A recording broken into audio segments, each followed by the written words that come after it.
व्यापारी पंडित। महाराज कृष्णदेव राय को तेनालीराम से सवाल जवाब करने में बड़ा मज़ा आता था और ज्ञान भी बढ़ता था। वे हमेशा ही यह मौका तलाशते रहते थे कि ऐसा कोई अवसर मिले जब तेनालीराम उनके किसी प्रश्न का उत्तर ना दे सके।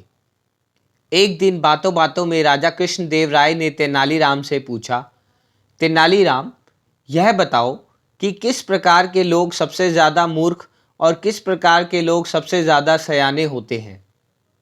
महाराज, तेनालीराम ने तुरंत उत्तर दिया, पंडित सबसे ज़्यादा मूर्ख तथा व्यापारी सबसे अधिक सयाना होता है। यह कैसे हो सकता है तेनालीराम?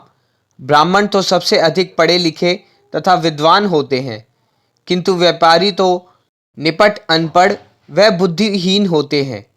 तेनालीराम के कथन पर राजपुरोहित तुरंत बोल पड़ा, क्योंकि उसे तेनालीराम के कथन से पंडितों का अपमान लगा। मैं इसे सिद्ध कर सकता हूँ राजपुरोहित जी, तेनालीराम ने पूरे विश्वास से कहा।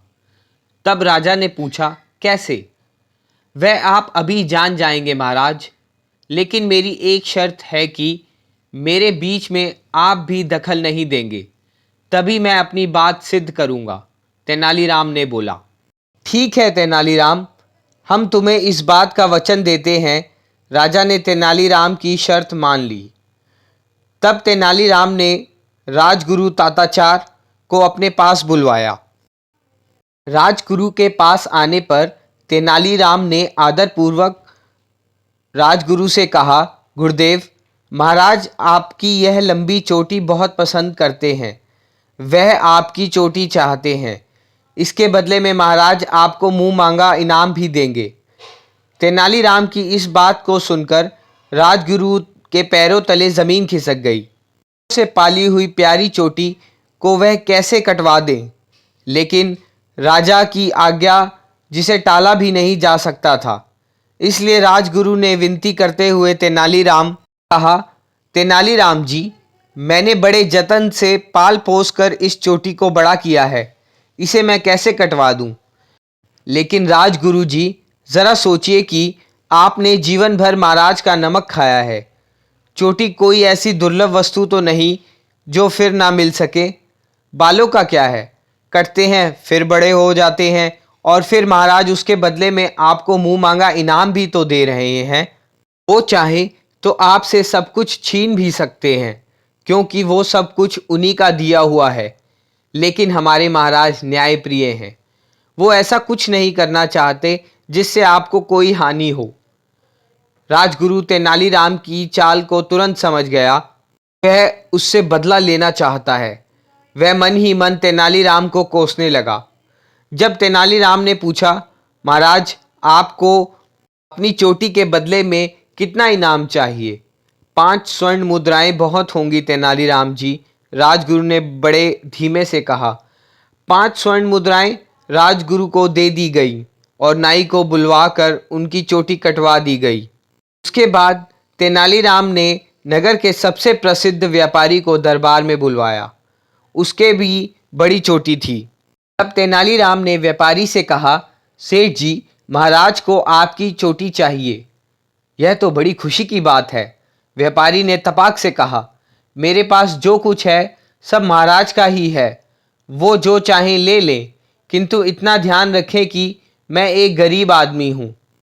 उसके लिए तुम्हें तुम्हारी चोटी का मुंह मांगा दाम दिया जाएगा। तेनालीराम बोला, वह सब आपकी कृपा है, लेकिन क्या? व्यापारी की बात को बीच में काटते हुए तेनालीराम ने पूछा, तुम कहना क्या चाहते हो सेठ? साफ साफ कहो। जी, बात यह है तेनालीराम जी की जब मैंने अपनी बेटी का विवाह किया था तो अपनी इसी चोटी की इज्जत रखने के लिए पूरी 5,000 स्वर्ण मुद्राएं खर्च की थी। पिछले वर्ष मेरे पिताजी का स्वर्गवास हो गया, तो इसी चोटी को बचाने के लिए पूरी 5,000 स्वर्ण मुद्राएं ब्राह्मणों को दान दी, और अपनी इसी प्यारी प्यारी चोटी के कारण मुझे बाजार से 5,000 स्वर्ण मुद्राओं का उधार मिल जाता है। यह बड़ी बेशकीमती चोटी है मेरी। अपनी चोटी को हाथ में घुमाते हुए उस व्यापारी ने कहा, इस तरह तुम्हारी चोटी का मूल्य 15,000 स्वर्ण मुद्राएं हुआ। वो तुम्हें मिल जाएंगी। कहकर तेनालीराम ने 15,000 स्वर्ण मुद्राएं उस व्यापारी को दे दी। व्यापारी अपनी चोटी कटवाने के लिए बैठ गया। फिर जैसे ही नाई ने उसकी चोटी पर अपना उस्तरा रखा, व्यापारी एकाएक कड़क कर बोला, सावधान नाई के बच्चे, तुझे मालूम नहीं कि अब यह राजा कृष्णदेव राय की चोटी है। व्यापारी की यह बात सुनकर महाराज कृष्णदेव राय क्रोध से आग बबूला हो गए और फिर अपने सेवक को आदेश देते हुए क्रोधित स्वर में बोले, इस व्यापारी की यह मजाल कि ये हमारा अपमान करे। इस सिरफिरे को तुरंत धक्के देकर बाहर निकाल दो। महाराज की आज्ञा सुनते ही वह व्यापारी 15,000 स्वर्ण मुद्राओं की थैली लेकर वहां से भाग खड़ा हुआ। तब तेनालीराम ने पूछा, देखा महाराज, राजगुरु ने 5 स्वर्ण मुद्राएं लेकर अपनी चोटी कटवा ली, लेकिन व्यापारी 15,000 मुद्राएं भी ले गया और चोटी भी बचा ली। अब आप ही निर्णय करें कि कौन मूर्ख है और कौन सयाना। सचमुच तुम्हारी बात ठीक निकली तेनालीराम, राजा ने उत्तर दिया। बात के लिए उन्होंने तेनालीराम को भी बहुत सारा इनाम दे दिया।